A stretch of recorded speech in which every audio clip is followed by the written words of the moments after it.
This is the AAXA P400 short throw projector. It's light, it's small, and it's portable. So let's take a look at how good it is.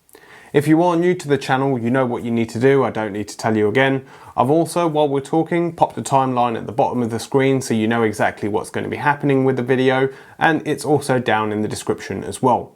Along with this, there's the links to the products, so if you want to check this out, you can do. And as a disclaimer, as always, they are linked to my Amazon affiliate account, so I do make a very small commission off this.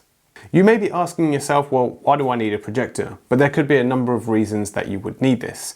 Your TV is in use by the kids or someone else. It could even be you're out and about and you're wanting to set something up to watch something, and this would be the ideal product for you. I could keep going with the reasons, but that's not why you're here. So let's go ahead and have a look at the tech specs of this projector right here.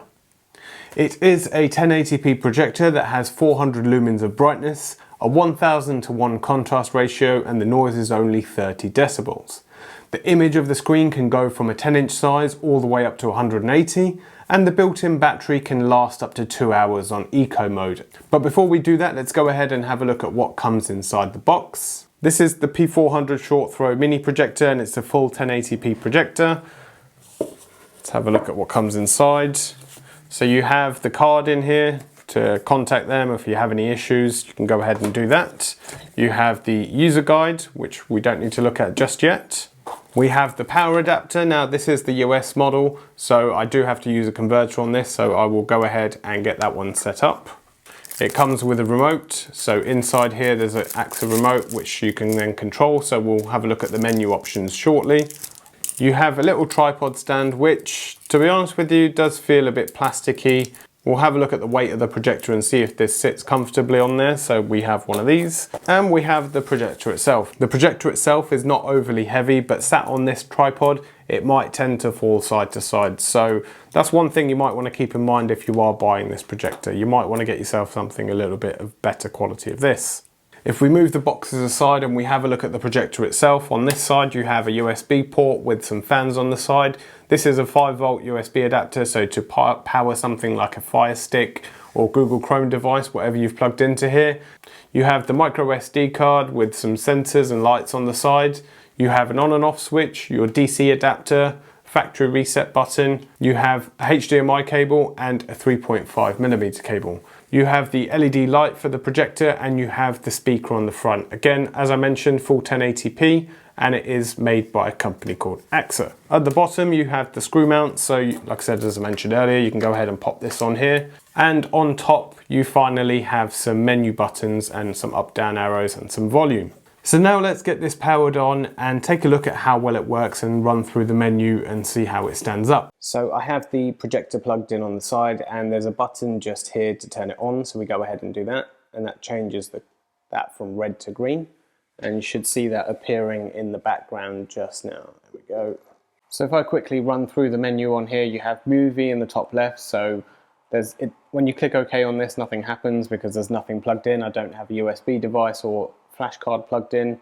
We have music, settings, input source, brightness, and photo. In terms of brightness in here, you have bright, which is what this is on at the moment, and you have the standard and eco.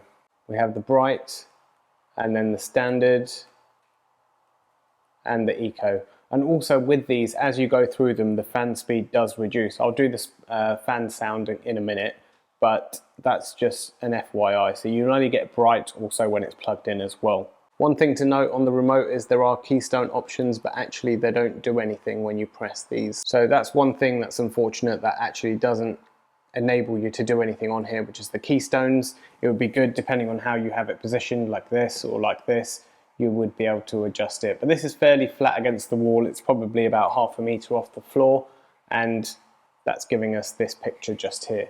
So we have the brightness at the brightest setting, and you can hear me talking, which is about 65 to 70 decibels.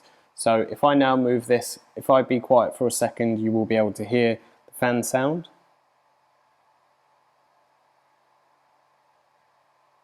And that drops to about 50 decibels. And if I put it on standard, it drops by a couple of decibels, and then again on eco it drops even further.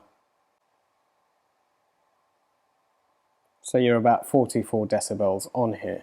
Right now you'll be seeing a side-by-side image of day and night. Now we know projectors aren't that great during the day, even at a budget one at under $300, you're not going to get a very good daytime picture. But at night, when it's dark, I expect it to be fairly decent. So you can see it's almost like chalk and cheese in terms of day and night with this. So as if you haven't had enough of me already, you can go ahead and see me again on this video as well. So it's quite good in terms of the image, in terms of nighttime.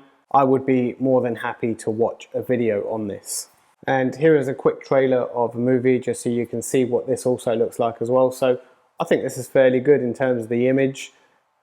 Again, you have to remember that this is a budget projector at $270, so it's fairly decent for that value.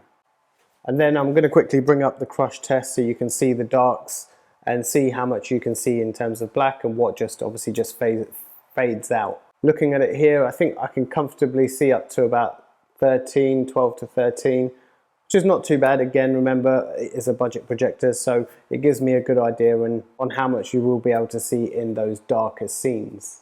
I also just want to show you these brightnesses at night as well. So this is bright, and then we have the standard, which doesn't look too much more different, and then the eco. Again, it just gets a bit darker, but it doesn't make too much difference. So if I go completely from eco all the way to bright, it does get a little bit brighter, but nothing on that major scale that's going to give you a really bad viewing experience. So I have some non-copyright music in the background that's just about to be played.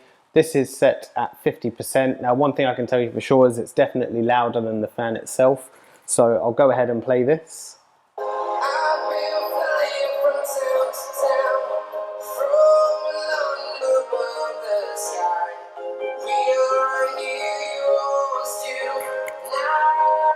So that goes up to about 80 decibels roughly. And if I put the volume up to 100%, and I'm just going to go ahead and press play now.